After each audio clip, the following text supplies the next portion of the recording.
د یو بزرګ متعلق راځي کنه یو موقع باندې باران وشو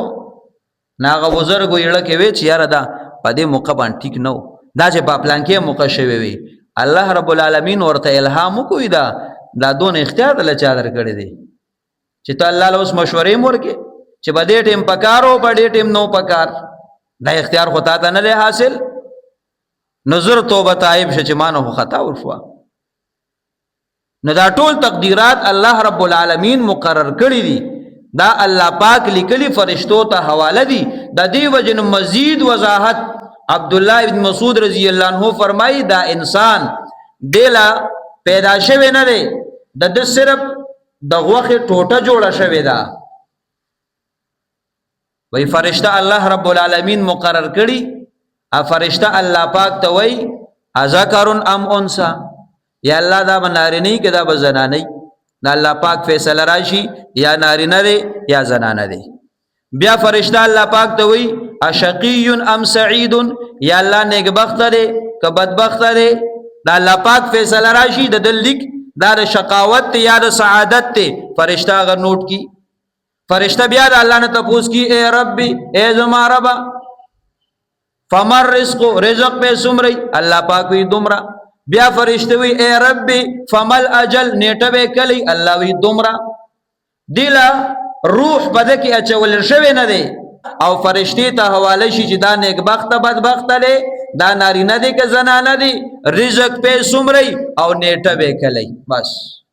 اوس دا الله رب العالمین د طرف نه فیصله فرشتي ته حواله شوی هغه فرشتي په دقه قانون چلیږي د چا رزق سمره پاتې دی نیټه به کله راځي نارینه دی که زنانه دی نیک بخت دی که بدبخت دی په هغه قانون فرشتي چلیږي بس دا د الله فیصله دي او لا يسأل عما يفعل وهم يسألون الله فرمای چې زه کوم کنه ما نه څوک تپوس نشي کوله البته الله وی دی بندگان مزه تپوس کوم چې دا دی ولي کړی دینه به تپوس کیږي چې دا دی ولي کړی دي خدا الله رب العالمین نه څوک تپوس نشي کوله چې الله پاک دا تا ولي کړی دي ځکه الله رب دی الله مالک دی نورونو چې کله د ایمان او د اسلام او د ایمانیات او اقرار بندو کې او د الله ربوبیت او مالکیت اومني نو بیا د الله پاک په ټولو فیصلو باندې د بندا رضای او بیا بتا ته په هر فیصله کې د الله رب العالمین د پہچان علامه ښکاری حضرت علی رضی الله عنه فرمای عرفت ربی بفسخ العزائم ما الله پس پیجندل دي وای ما الله پدی پیجندل دي چې ته یو کلک اراده د یو کار وکي اق اراده بتا کلک کړي او ته هغه کار کول غواړي نه بستا اراده سر ته ورسیږي او نه به د کار سر ته ورسیږي بلکې یو بل کار بوش اب استا په ګمان کې منی راغلی وای پدی ما الله پاک او پیجند چې سزا غواړم اغه نه کیږي دا چې کم کیږي نو پته لګي چې دا یو ذات ته چې داغه حکم چلیږي داغه اډر چلیږي هغه کار سر ته ورسی او زما هغه عزم والا اراده په زیبانه پاتې شي نو ما الله پاک په جند په دی باندې د دې وجن حضرت علی رضی الله عنه بدام فرمایل وې دا الله پاک دا څومره فیصله چي دي کنه دا به تسلیمه تر بار بل لار نشتا